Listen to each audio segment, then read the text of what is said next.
There's a reason your biggest dreams still feel just out of reach, and it's not because you're lazy, unworthy, or not thinking positive enough. This might sting a little at first, but if you really let it in, it will free you, because thinking positive alone doesn't change your life. Sometimes the very mind that tries to fix everything is the same one looping you in frustration, so close to your desires, yet never quite touching them.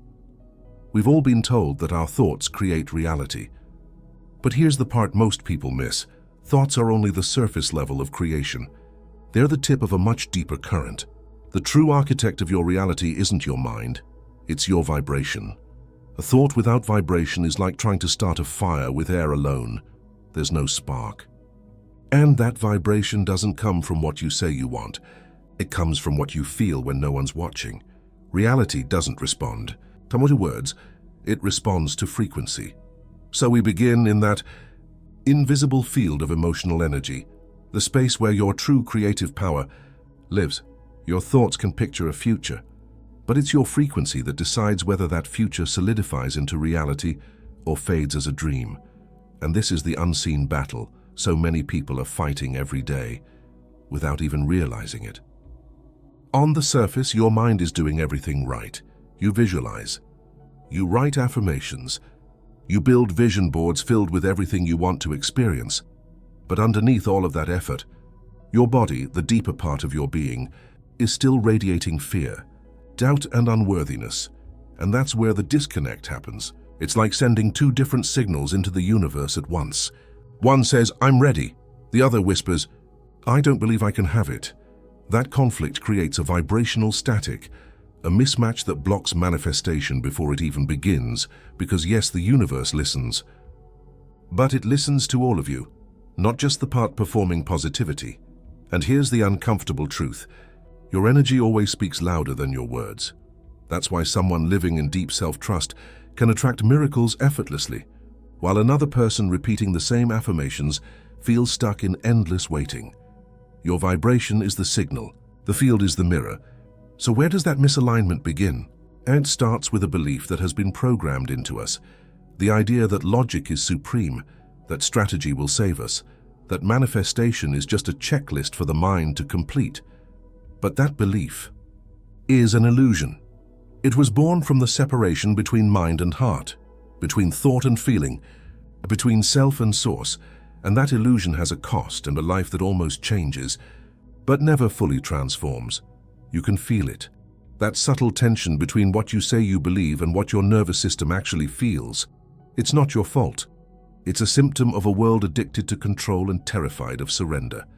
But if you're hearing these words right now, something deeper inside you is already awakening, a remembrance that you were never just a thinker, you are a frequency being. And until your vibration matches what you desire, it cannot find its way into your reality, no matter how much you want it. So this isn't about rejecting the mind. It's about restoring the heart to its rightful place as a co-creator. Because when the mind and the heart begin to speak the same vibrational language, you become magnetic to everything you were always meant to experience. This isn't magic. It's coherence, the harmony of thought and emotion becoming one signal. And when that happens, everything begins to move. Let's go deeper. Because this isn't just philosophy, it's physics, it's biology, it's energy in motion. You've been told that the heart simply pumps blood, but that's only a fraction of the truth. Your heart is a living transmitter, a powerful electromagnetic generator, emitting a field thousands of times stronger than the one produced by your brain. The HeartMath Institute has studied this for decades, and their discoveries are profound. When your heart is in a state of genuine gratitude, deep appreciation, or unconditional love, its electromagnetic field becomes smooth, ordered, and coherent. And in that coherence, your entire energetic field starts to synchronize. Your mind quiets. Your nervous system stabilizes. Your frequency becomes harmonious and magnetic. See, thoughts create electric signals. They're like sparks. But emotions generate magnetic waves. They give those sparks power and direction. The combination of the two, that's what the universe recognizes. Your brain imagines. Your heart magnetizes. Without coherence between them, your intentions stay suspended, half-built realities that never land. When your mind says, I'm abundant. But your body is still bracing for loss. The universe doesn't hear your words. Though it hears your vibration, the silent broadcast pulsing from your chest.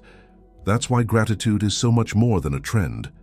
It's a bridge, uniting the analytical mind and the emotional heart into one unified field. When you genuinely focus on something you appreciate, you begin to create order inside your body. Your breathing steadies.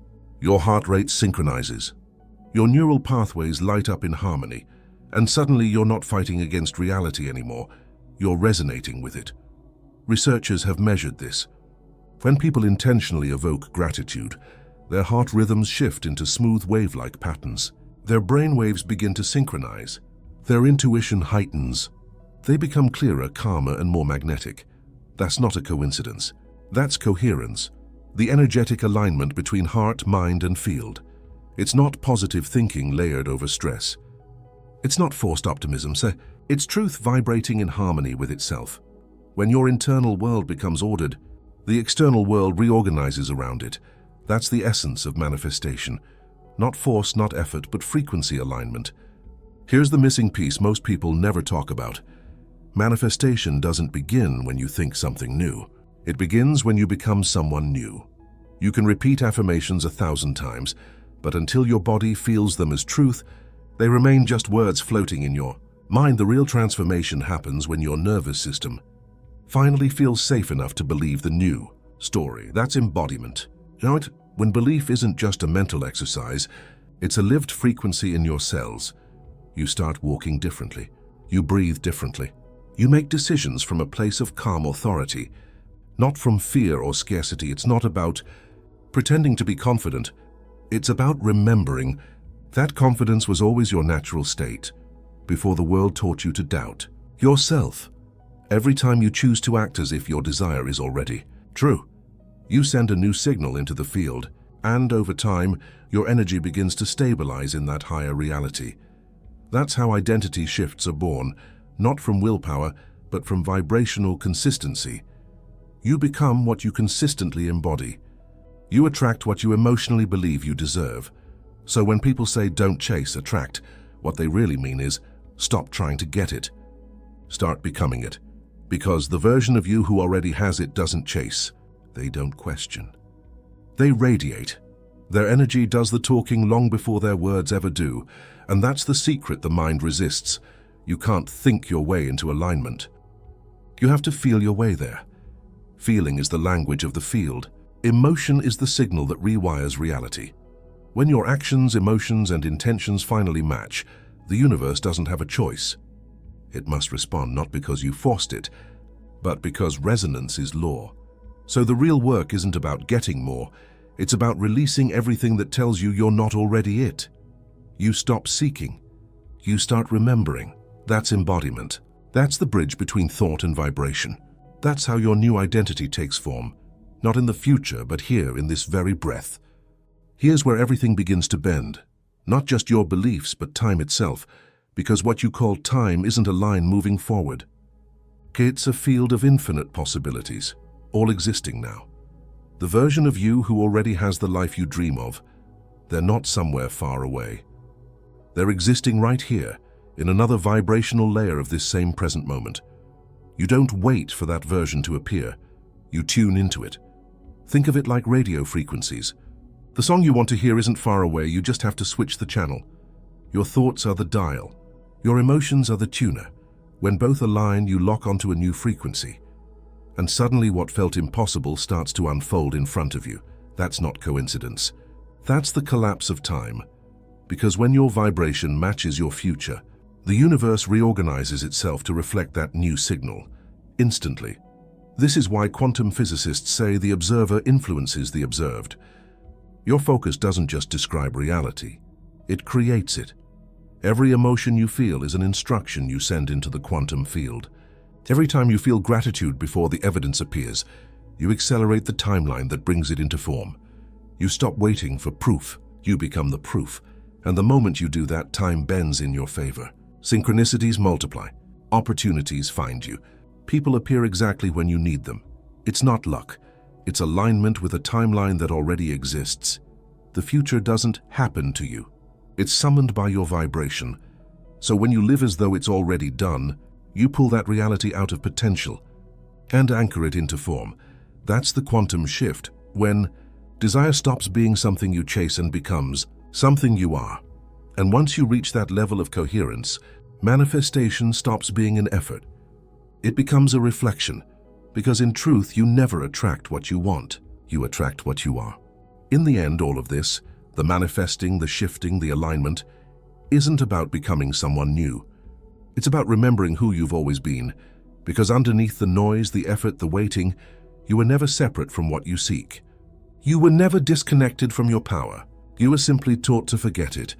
You were conditioned to chase, to compare, to look outside of yourself for what was never missing. But the universe doesn't reward striving. It responds to remembrance. When you remember, you stop asking, when will it come? And start realizing, it's already here. You stop trying to control the flow and begin to trust it. You stop doubting the path and start feeling that every delay, every detour was never punishment. It was preparation. The version of you you've been trying to manifest was never waiting in the future. It was waiting beneath your resistance. When you finally release the need to force, the need to prove, the need to fix, that's when the truth rushes in. You were the frequency all along. You were the vibration the universe was mirroring back to you. You were the light you were trying to find in others. And in that moment of remembrance, everything quiets. Everything aligns. Everything returns home. Because manifestation isn't about creating a new self. It's about remembering your original one. The one that existed before fear, before doubt, before separation. The one that still knows. You are not just part of the universe. You are the universe, experiencing itself through you. So when you finally remember who you are, the search ends. The striving stops. And the field responds instantly, because the signal is clear again. That is the moment you come into wholeness. That is the moment everything begins to move effortlessly. And that is the moment you finally return to yourself. Take a breath. Let this moment sink in, because you don't need to chase alignment anymore. You are alignment. You don't need to ask the universe to notice you. You are the universe noticing itself. So from this moment forward, walk differently, speak differently, feel differently, because every thought, every breath, every heartbeat is broadcasting your truth into the field, and the field always responds to the one who remembers who they are. If these words resonated with you, don't just listen, embody them. And if you're ready to go even deeper into this journey of frequency, energy and remembrance, make sure to subscribe, leave a comment sharing your breakthrough, and share this with someone who's ready to wake up too. Because the more we remember together, the faster the world shifts. You are not becoming. You are remembering. You are the signal, and the universe is already listening.